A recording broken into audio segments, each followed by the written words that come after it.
What's going on, everybody? My name is Riot, and today I'm doing a review on the Zaopin Z1 Max. It's the first egg style shape that I've ever used and I've ever tested. And there's a couple things that I have whenever it comes to the shape, so let's get into it. So getting into the mouse, the Zaopin Z1 Max comes in at 45 grams. Build quality wise, there's a little bit of side play on mouse 1 and mouse 2, but it's honestly pretty minimal, and overall the build quality is solid. I have zero issues with any flexing, creaking, anything on the mouse. Overall, the shell is built very well. It's very sturdy. And again, I mean, the overall build quality is honestly really good for the price. Coding is okay. It's not as smooth as something like the GPX, but it's kind of close. I mean, there's really not, it doesn't feel like there's a whole lot of grip. I do get a little bit more grip on the mouse buttons, but the side where the thumb groove is, I mean, I could feel like a little bit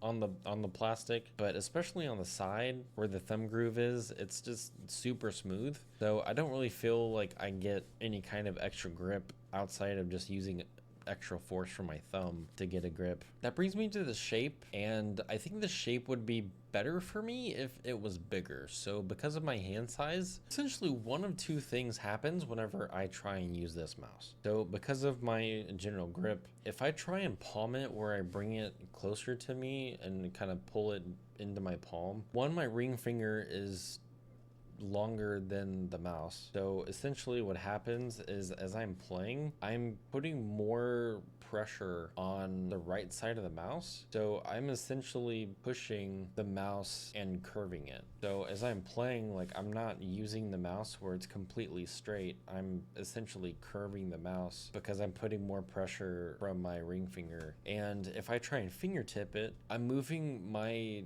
pinky and my thumb far enough where it's just not very comfortable for me. For switches, the Z1 Max is using Wano Blue Shell Pink Dots, which is one of my favorite switches.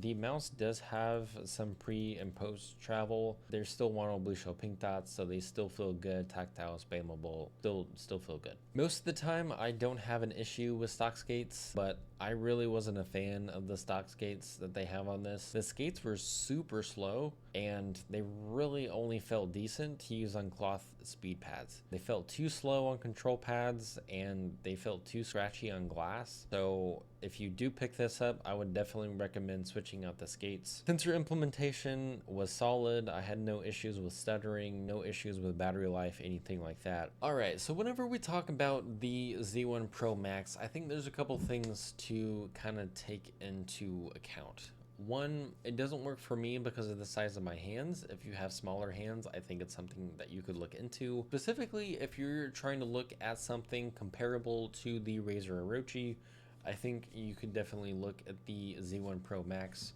One, it has good switches, it has good build quality, really everything about the mouse outside of the coating and the stock skates. Everything else is pretty solid. So I think if you're looking for an X style shape, again, if you're looking for something comparable to the Razer Orochi, I would definitely check this out. If you have any other questions, feel free to throw them in the comment section down below, and I will catch you all next time. Start a riot.